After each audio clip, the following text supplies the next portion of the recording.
suami ibadah bukan? Merawat orang tua ibadah bukan? Merawat anak ibadah bukan? Merawat mertua ibadah bukan? Ngaji tiap minggu ibadah bukan? Allahu Akbar, banyak bentuk ibadah. Jangan lupa sempurnakan dengan berzikir, dengan salat sunnah, dengan kita bersedekah, dan yang paling pokok di bulan Rabiul Awal adalah dengan membaca sholawat. Bu, kita baca sholawat? Sallallahu wasallam ala nabi sayyidina Muhammadin wa alihi wa sahbihi ajma'ina.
Sayyidina Muhammad wa ala ali Sayyidina Muhammad. Bunda yang tercinta, kita ini manusia banyak dosa, banyak melakukan kesalahan, banyak melakukan maksiat.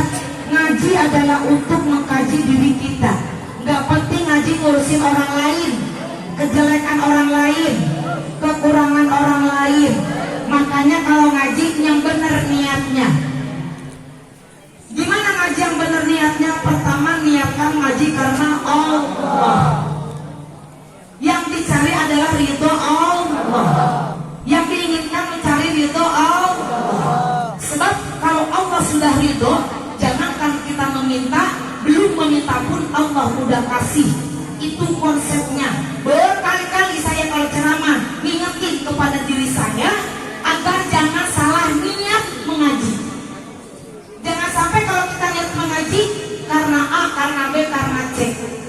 Lempengin, luruskan niat kita bahwa kita jauh-jauh melangkah dari rumah masing-masing menuju tempat yang penuh berkah ini adalah untuk mencari ridho Allah. Apa tandanya Allah ridho kepada kita? Hari ini kita diberikan ketenangan, betul? Hari ini diberikan kita rasa bahagia. Hari ini tumbuh lagi cinta yang membara. Cinta apa? Cinta kepada Allah. Bukan cinta hawa nafsu, tapi cinta dengan penuh kelebutan diri kita, dengan iman kita.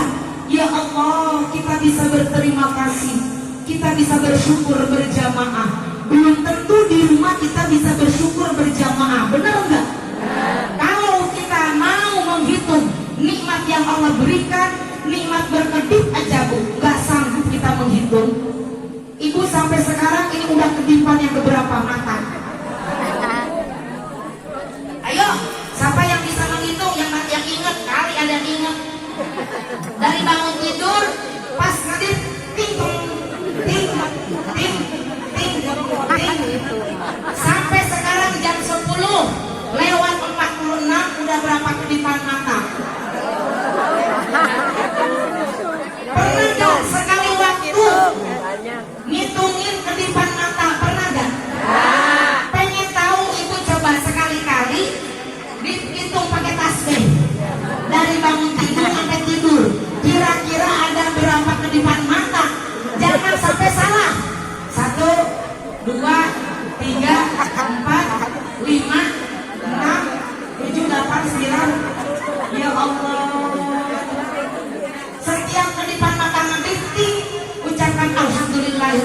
alamin, ting alhamdulillahirabbil alamin, ting subhanallah, ting Allahu akbar, ting Allahu akbar, ting. Pernah enggak gitu? Saya aja kagak. Jangan ibu lah saja ngomong kagak pernah. Ya Allah, ibu nikmat gak bisa ngedip. Nikmat gak bisa ngedip. Itu nikmat kita udah syukuri pakai apa?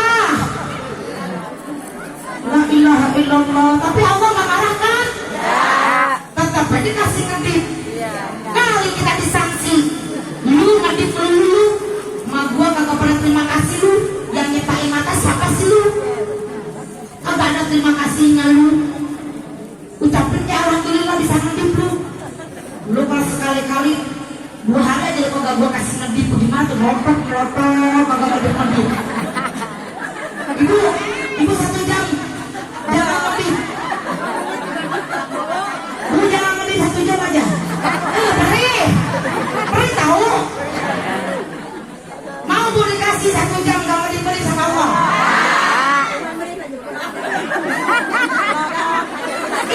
Perih bu, beneran demi Allah. Sedangkan itu kenikmatan yang jarang kita syukuri. Memang kita ini manusia kadang-kadang kurang ajar bu. Tapi Allah baik aja. Walaupun kita lupa ngucapin alhamdulillah ya Allah, tetap aja sayang sama kita, nunggu. Kapan lu ingat sama gua? Kapan lu terima kasih sama gua? Kapan lu? Besok keburu mati. Agak bersyukur. Makanya Nabi itu banyak mikirin kita. Semoga umatku pada banyak bersyukur. Allah nggak minta apa-apa sama kita, nggak minta bayar dari ngedip. Ibu ngomong aja, tiba-tiba ibu lidahnya kaku. La ilaha illallah, maka bisa digerak-gerakin. Semisal gara-gara kita jarang berterima kasih sama Allah, Allah kesal sama kita. Dia ngomong banyak dulu. Bilang apa? Terima kasih Allah bisa ngomong, bisa marah-marah, bisa teriak-teriak. Allah kakukan lidah kita. 7 jam aja lidah kaku, nggak bisa digerakin.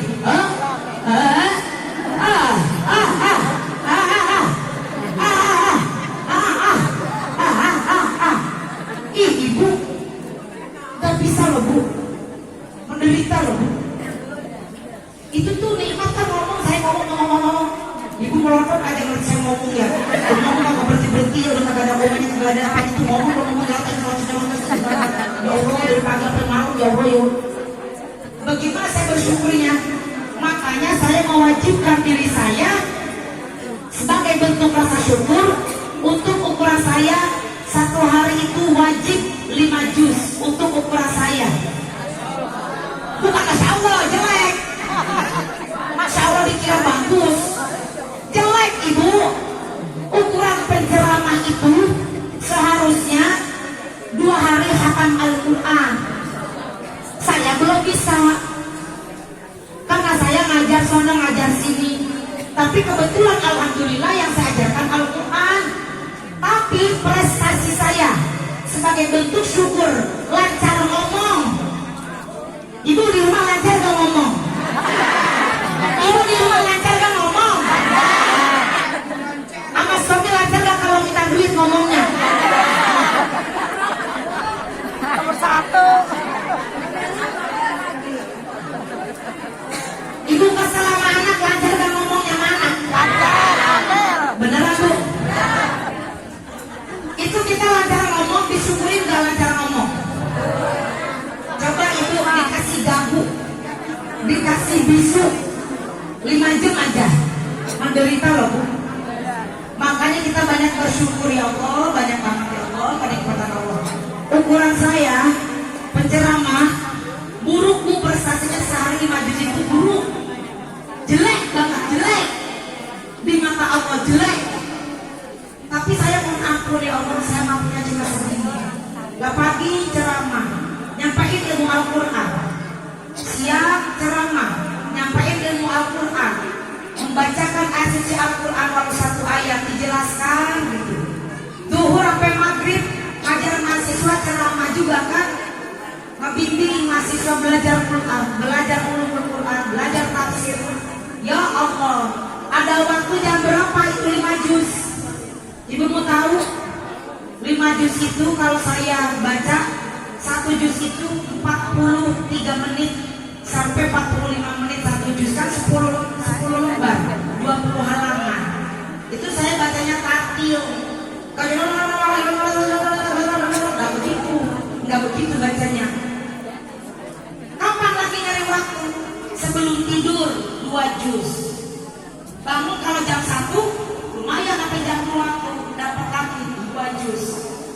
Baru sholat tahajud jam 3 sampai jam 4 lumayan dapat 1 juz. Begitu aja kali. Kalau ukuran ibu-ibu sehari baca Quran 1 ain udah mantap. Seain udah bagus. Hebat ibu, prestasinya di mata Allah hebat. Kagak sampai seain 2 baris dah 2 baris. Mataku sehari 2 baris kagak ngapa-ngapa bagus.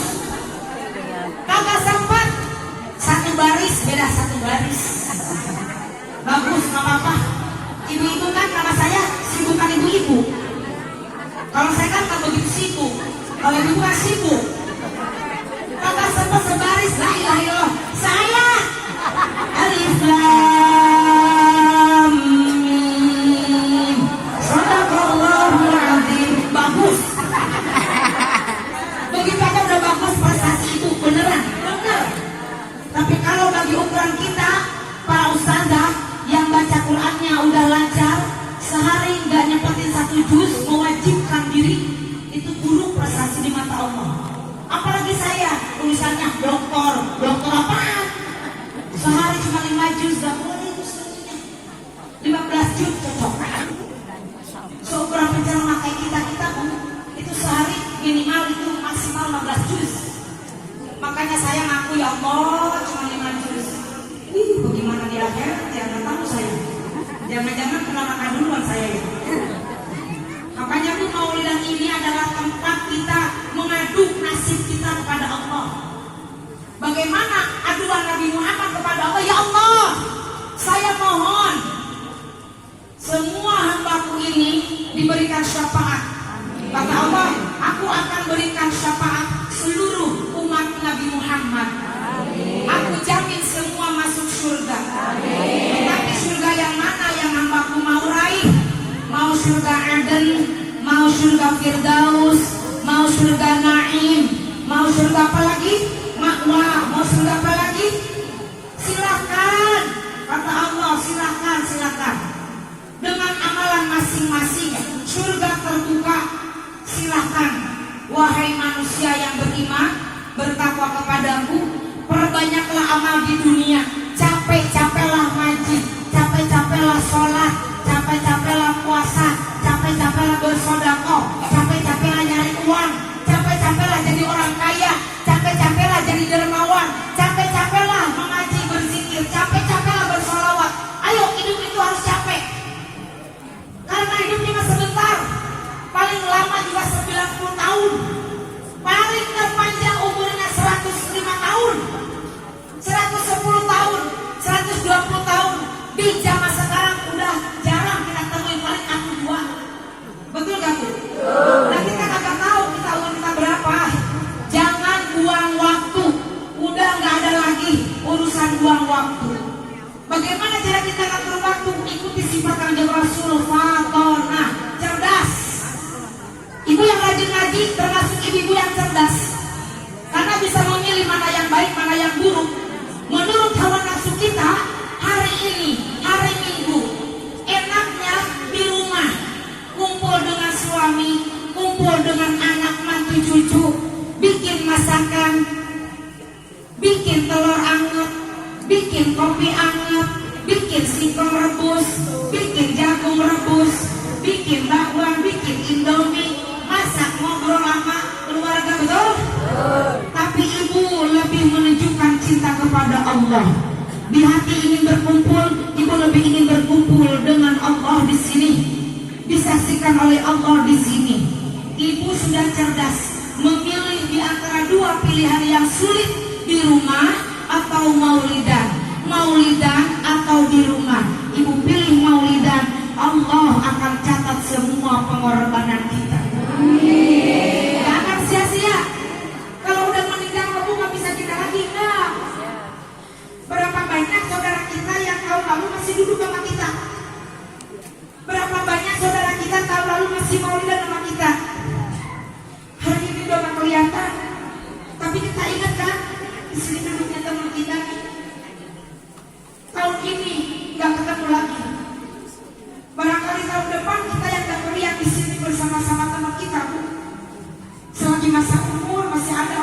kesempatan kita sadar diri, meninggal itu sekarang gak pilih-pilih yang sehat, gak pilih-pilih yang sakit udah meninggal duluan, gak. Sekarang aku umur udah kayak cepet banget, banyak yang wafat mendadak, banyak yang kena serangan jantung. Innalillahi lagi. Ingat waktu COVID tuh, itu kan disuplaikan hampir tiap hari kan ya Bu ya. Ya Allah, kita masih untung masih hidup. Berarti Allah masih kasih kesempatan hidup. Saya lihat di depan ada makam, itulah rumah masa depan kita berikutnya Bu. Kita nggak tahu mau dikuburkan di mana ya Bu. Maka sering-seringlah berziarah ke makam untuk mengingat bahwa kita nanti akan seperti itu Bu. Pengen gak Bu kalau udah menikah didoain Bu? Pengen gak Bu udah menikah didoain anak? Kita bakal menikah gak Bu? Orang tua kita udah menikah duluan, tinggal kita nyusul ya Bu. Ibu pengen gak bahagiain orang tua? Ibu ingat gak sama orang tua? Yang orang tua yang masih ada, rawat. Jangan dibentak, jangan diprotokin ya Bu, jangan dimarah-marahin ya Bu. Di dunia udah gak ada ibu nyesel Bu, gak ada tempat mengadu, gak ada tempat curhat, gak ada tempat dimintain doa, betul gak Bu? Yang masih punya orang tua, rawat orang tuanya. Buat apa kita rajin-rajin pulang ngaji marah-marahin itu Bu? Tinggal ngaji sebentar aja, ini kain udah berantakan, udah bercetak Bu, udah mengompol, udah pempas, udah mau habis, udah memakan, nggak ada. Bu jangan banyak makan apa Bu? Biar saya bersihnya nggak banyak-banyak, Bu mah, nangis tuh orang tua udah gituin. Bukan maunya saya juga kayak buru-buru mati, nggak mau merepotin anak, nggak mau anak pada marah terus. Ibu nggak dengar ibu ngomong gitu. Dibalikin dia ikut, dipiringin dia ikut, diseret dia ikut, digendong dia ikut, disiram dia ikut, diapain sama kita? Dia ikut udah kayak bayi, tapi kupingnya Bu denger, tapi hatinya ngerasa Bu. Jangan ya Bu ya, kalau udah ibu gak ada, sedih Bu. Makanya Rasulullah menyampaikan kepada kita, ada orang-orang di antaranya yang tidak bisa masuk surga, tertutup pintu surga. Satu, anak yang durhaka. Durhaka kepada siapa? Pada orang tua. Di zaman Rasul ada pemuda rajin ibadahnya, rajin salatnya. Semua orang sudah menganggap, wah ini pemuda yang soleh. Tapi ternyata dia ketika wafatnya itu dimimpikan oleh sahabat yang lain. Ya Rasulullah, saya bermimpi sahabat yang baru wafat ternyata di ahli neraka. Kenapa ahli neraka? Dia menjelaskan waktu itu ibu saya meminta tolong saya untuk benerin apa gitu. Tetapi saya pura-pura tidur. Akhirnya ibu saya kesel karena saya pura-pura tidur.